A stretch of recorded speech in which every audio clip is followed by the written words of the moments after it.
Because I wanted to open a little bit the horizon, let's say. And I wanted to discover new industries, new opportunities, and I wanted to take my career to the next level.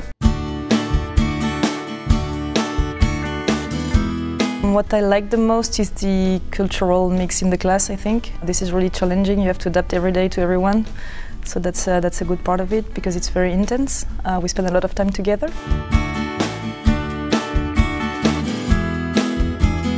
I would recommend to think about it a lot before making the decision, to make sure what your expectations are in terms of duration, language, culture, really like in terms of everything, and to make sure you make the right decision in that sense.